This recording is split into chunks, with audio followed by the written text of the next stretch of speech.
Welcome to our new series, The 200 Movie Challenge. Our goal this year is to watch 200 movies that we haven't seen yet. If you want to listen to the full podcast where this clip is from, the link will be in the description. Now enjoy today's movie. I've been seeing clips of this on friggin' TikTok for no reason. Like, it's just like they're showing parts of the beginning, almost like, because Soto, me and you have worked retail, and we've worked in management. Sure have. And it's the idea of the difference between a manager and a leader, just someone that, the people will come with them, follow them, like, hey, he's out there for us, or those who just like, I'm only in it for myself. And weirdly enough, this next film, that was kind of the message. And I'm seeing this, I'm like, huh. And I'm like, maybe. And I don't know why. And I'm talking about the last year, and it's the same clip. So when I put on Disney Plus, because I go to Disney Plus for my happy time, and especially since it's to be September, and I saw this, I'm like, you know what? Fuck it. I am going to watch this. I think I've seen a different film. This has been done quite a few times.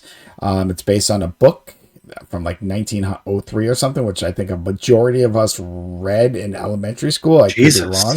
But I saw The Call of the Wild. I saw the 2020 version, The Call of the Wild, with Harrison Ford. Oh, that's right. Call of the Wild. Holy shit. And you know what? I will say, reading up a little bit about this movie bombed, but part of that is because it got released a few weeks before the COVID hit. So there's that. And then I read one review is like, well, it could have been the CGI animals, because yes, the dogs in this are purely CGI. And maybe they had some dogs, some scenes, but for the most part, because of like the looks and stuff like that, they had to do the CGI. So to those who don't know, this takes place in like the Gold Rush era, late 1800s, and the lead dog, Buck, is basically kind of a menace. He's, the governor's dog, and, he eats all the Thanksgiving dinner, oh, silly dog, blah, blah, blah. But some people realize that because of this gold rush, that some people will pay a high price for big dogs. And in the middle of the night, he gets kidnapped and sold off. And he ends up kind of a little bit further west. But what happens is, weirdly enough, Soto, a mailman, a guy who delivers mailmen via dog sleds, ends up buying him. He's supposed to buy 2 dogs, but he just sees the big buck dog, and he's just like, I love this dog. Yeah, I want him on my team. And this is where the management, so obviously he doesn't know this dog's been basically pampered, privileged, doesn't know what this life is, or let alone, do any work. So he's kind of in the back, but it's the idea of how him and like the leader dog butt heads, and how the leader dog thinks he should get all the fish, drinks the water. So anyone who's seen The Call of the Wild, the story is pretty much the same. They have the 2 dogs obviously get into kind of a fight because, there can only be one alpha, and obviously Buck wins and he takes over the position, and he helps deliver the mail on time every time, blah, blah, blah. The real story starts when, because obviously we know this time, the telegraph started, and they're like, sell the dogs, we're no longer using the mailing system. I'm like, God damn it. Oh. For once I'm watching a mailman, and I'm like, hey, this is kind of my kind of movie. This is how they did it way back in the day. And the guy, loves it. He just looks at Buck. He's like, this is your team now. You guys did nothing wrong. And eventually the team gets bought to go look for gold, and they're heading out west, and it's from basically some rich snob. Harrison Ford's this local in this town who kind of knows Buck and kind of goes out there just to save him. And it's more of that friendship that kind of bides the second half of the film. Harrison Ford, his son passed away, and he still writes to his ex-wife or, wife, just because they just basically have grown apart. He's an alcoholic. I will tell you one thing. A drunk Harrison Ford arguing to basically what is a CGI dog was fucking hilarious to me.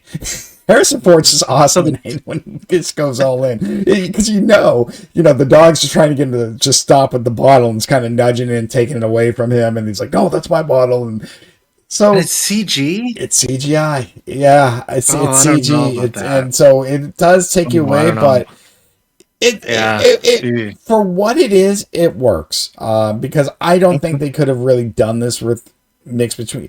I think compare it to a little bit like Lady and the Tramp, which I saw earlier, which was they used real dogs, but they CG'd the mouth because the dogs talk in Lady and the Tramp. So obviously they had a CG, because I'm okay with that.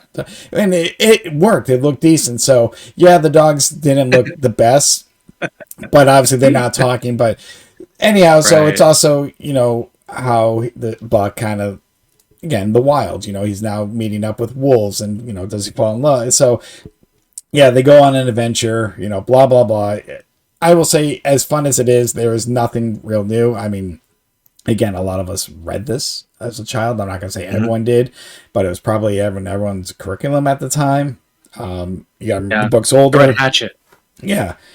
But it was fine. You know, I was not disappointed. I think the first half was just fine because those are the TikToks I saw. So when he's trying to lead the team and be the ultimate sled dog, and, you know, then you just see everyone kind of running with him, and it was kind of like hey, the feel good moment. But yeah, him and Harrison Ford, that dynamic was, so it felt like two different films, but I didn't really have a problem with it as much. But overall, as you kind of said with Superman, I not really going to go back and watch this. It is what it is. I had my enjoyment.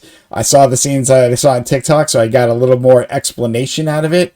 But yeah, it was just, you know, it was a good, warm-hearted movie. You know, you can show your kids this. Yeah, Karen Gillian has a very small role. She plays Nebula in the Marvel movies. I know her just because of Amelia Pond from Doctor Who.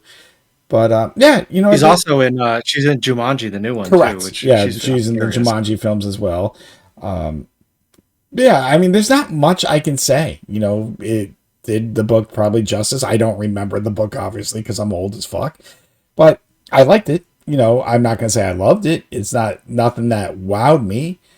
But at the end of the day, I wasn't pissed at this movie. So I was like, okay, you know what? I saw it. It wasn't bad. Well, no, but you know, when you watch movies, it's, you know, even once you have no expectations, you're like, I just want this to be over, blah, blah, blah. You know, this is what it is. You know, I mean, if you're reading the novel, I'm sure they show this movie in schools nowadays, you know, because it was good. It was just not memorable outside of, again, I think TikTok just made a couple scenes memorable. So, but there's nothing. They didn't rewrite anything, you know, there was nothing original about it. So, but yeah, so the question is kind of, where do I put this? Because again, I didn't hate it. I just didn't love it. And by the sounds of it, I'm going right in the middle of my list. Yeah, CG dogs, not. It's tough. It's tough. But point.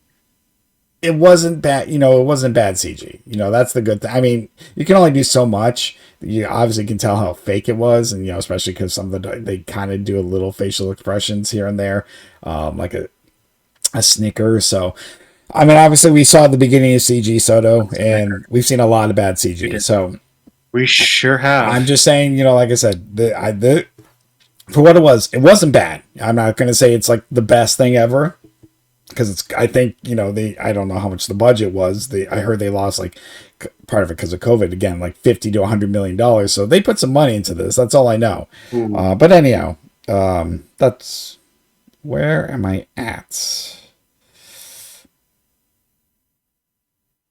You know, I think I just put my last movie at that spot, and I'm actually feeling like I'm going to put this at that spot as well. Feels right at the moment. I'm going to put it at number 45. I'm going to put it right above the Bob's Burgers, right underneath Escape Room. Kind of where it starts. Okay. Where this is like my fine movie area, it looks like. Like, I don't have a problem with it. Because like with Bob's Burgers, I kind of joked. I'm like, if you like the TV show, you like the movie. It's just nothing new. I feel like this is a spot. I know once I get closer to 90, kind of we do with every 10 or 15, 20, where you're just like, all right, let's redo it.